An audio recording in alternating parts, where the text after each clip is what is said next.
खुदा की कसम और फलस्तीन के मासूम बच्चों की कसम, हमारी सरकार 1 घंटे की अनुमति दे दे, कसम से इसराइल को इस नक्शे से न मिटा दिया। देश में मच रहा है हंगामा और ये हंगामा मचाने वाले कोई और नहीं बल्कि चमचा लोग हैं साहब। अब चाहे आप बात मोदी जी की हो या फिर राहुल गांधी जी की, इन दोनों से ज्यादा जितने और हारने का डर अगर किसी को है तो वो हैं इनके सपोर्टर्स। और भिड़ो वो कैसे हैं वो तो आपको वीडियो देखकर ही पता चलेगा। तो चलिए शुरू करते हैं आज की चमचागिरी का वीडियो। इस बार अगर तेजस्वी भैया नहीं बनेगा मुख्यमंत्री तो हम आत्महत्या कर लेंगे। अगर तेजस्वी यादव जी की सरकार बन जाता है तो 10 मंजिल से कूदकर हम जान दे देंगे हम एक यादव का लड़का है। देख रहे हो दोस्तों, अरे ये तो कुछ नहीं बॉस, ये तो छोटा सा ट्रेलर है। आगे हम आपको पूरी पिक्चर दिखाने वाले हैं। अब भाई अगर आपसे पूछा जाए कि देश में क्या चल रहा है तो फॉग कहने का तो जमाना आप चलाएं क्या, क्योंकि आजकल तो देश में फिलिस्तीन और इजराइल के युद्ध ने हर किसी को अपनी ओर अट्रैक्ट कर रखा है। तभी तो सोशल मीडिया से लेकर हर जगह दोनों देशों के सपोर्टर्स अपनी अपनी आग उगल रहे हैं। खैर अगर इस टॉपिक को अलग रखें तो यार एक और मुद्दा है जो इससे भी ज्यादा देश के लिए खास है और वो है इलेक्शन। जनाब लोकसभा के इलेक्शन ने तो पूरे भारत में एक अलग ही कोहराम मचा रखा है। देश भर में मोदी जी के दीवानों का तो कोई भाई एक ही नारा है कि क्यों पड़े हो चक्कर में, कोई नहीं है टक्कर में। लेकिन भाई लोग इस समय टक्कर लेने में कोई पीछे नहीं है। जहां देखो वहां कांग्रेस पार्टी से लेकर हर पार्टीज जी तोड़ मेहनत में लगी हुई हैं और किस तरह अब की बार बन जाए सरकार। और जनाब उनकी मेहनत करना तो जायज है, लेकिन समझ में तो ये नहीं आ रहा है कि उनके चमचों को किस तरह की किस बात की हवा लगी हुई है। भाई इन पार्टियों के चक्कर में खुद ही लड़े मरे जा रहे हैं। यकीन नहीं हो रहा तो जरा इस क्लिप पर नजर डालिए।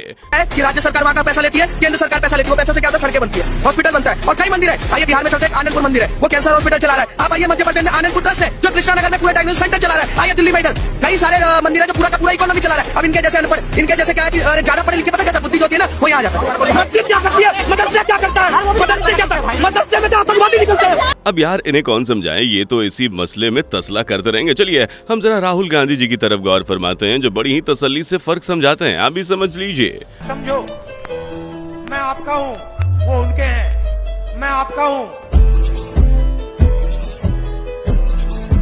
वो उनके हैं।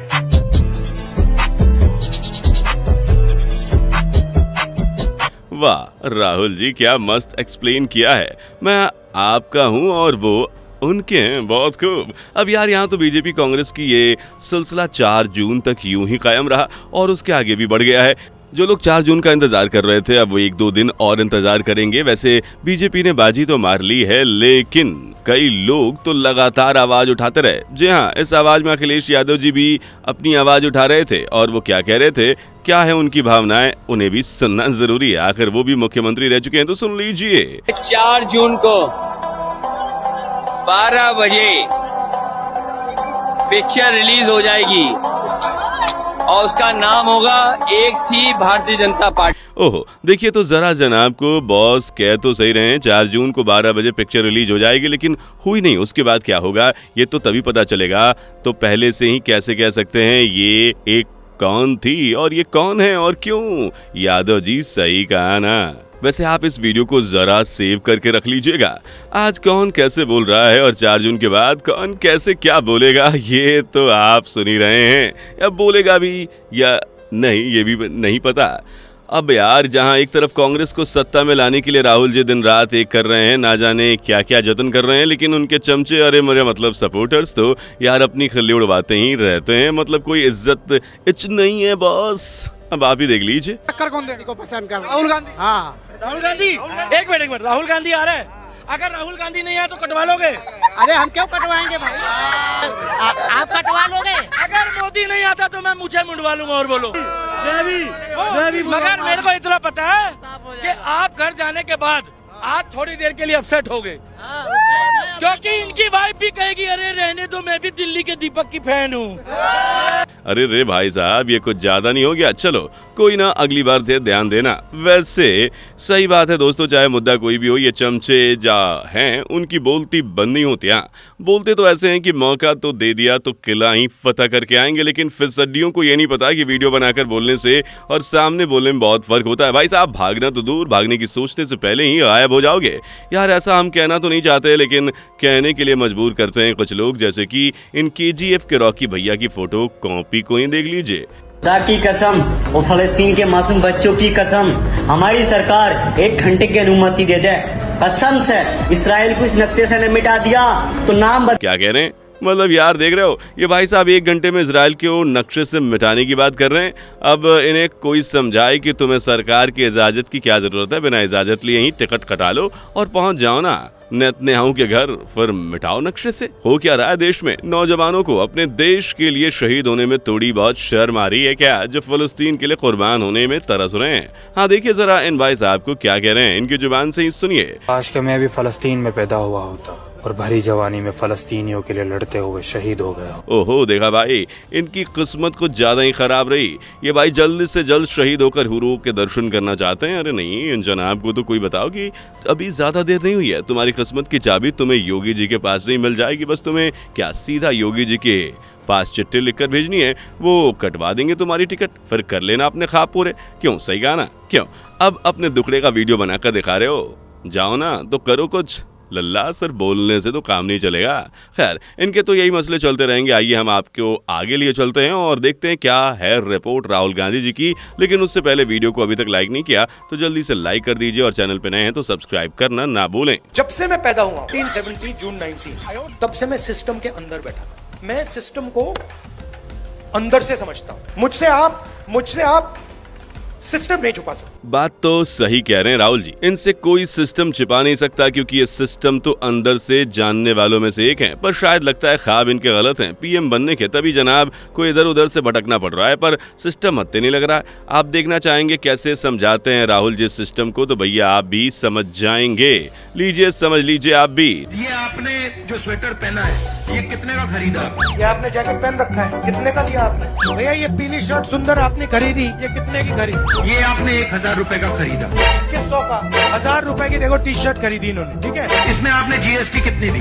इसमें आपने जीएसटी कितना दिया? तो इसमें आपने 1000 रुपए पे 12% कितना हुआ? 120 रुपए आपने दिए। 15% जीएसटी इस शर्ट पे दी। 18% जीएसटी दी, 28% जीएसटी दी, इनके जेब से आया, आपको पता भी नहीं लगा। नहीं बाबू भैया, पेच ढीला नहीं है, बस ये बचपन से सिस्टम में बैठने का नतीजा है। दोस्तों हमें ऐसा लगता है कि मोदी जी, राहुल जी या कोई आए ना आए, 4 जून को इनके आने या ना आने से देश में कई लोग ठिकाने जरूर लग जाएंगे, हो जाएगी उनकी राम नाम सत्य। भाई ऐसा कि हमारा कहना नहीं है, ये तो खुद जनता ही कह रही है। देखिए जरा चच्चा को कैसे मरने मारने की बात कर रहे हैं। इस बार अगर तेजस्वी भैया नहीं बनेगा मुख्यमंत्री तो हम आत्महत्या कर लेंगे। देख रहे हो, सीधे आत्महत्या करने की बात चल रही है तेजस्वी भैया के लिए। और नहीं, इन महाराज की भी सुन लीजिए। मतलब ये भाई साहब तो 10 मंजिल से कूदकर जान देने की बात कर रहे हैं। अब मोदी जी आए या तेजस्वी भैया, अगर तेजस्वी यादव जी का सरकार बन जाता है तो 10 मंजिल से कूदकर हम जान देते कि हमें एक यादव का लड़का है, हम मोदी जी के साथ। किसी न किसी का विकेट तो गिरने ही वाला है। लेकिन अब कौन इन्हें समझाए कि तुम सड़ो या मरो, कोई नेता तुम्हें देखने नहीं आने वाला। इसलिए कुछ भी दाव लगाने से पहले इस बात को जरूर सोचिए। चलो यहाँ तक तो ठीक था, पर अब जरा इन बाबूजी को देख लीजिए जो जियो का सस्ता रिचार्ज करके मस्त बकलोली लगी हुई है। देखिए मैं राहुल गांधी भाई से बोलना चाहती हूँ, अपने बड़े भाई होने के नाते बोलना चाहती हूँ कि जब उनकी सरकार आने जा रही है ना और वो जीतने जा रहे हैं, तो जिस दिन परिणाम आएंगे ना उससे 1 दिन पहले एयरपोर्ट पर प्रतिबंध लगा देना, क्योंकि भाजपा देश छोड़कर भागेंगे। अब जैसे इनने निर्दोषों को जेल में डाला है ना, वैसे अब इनकी बारी आई है, क्योंकि ये दोषी हैं तो इनका जेल जाना तो तय। ओहो भौजी क्या सरकार आपके पिताजी की है जो जब चाहे आपके कहने पर एयरपोर्ट बंद हो जाएगा।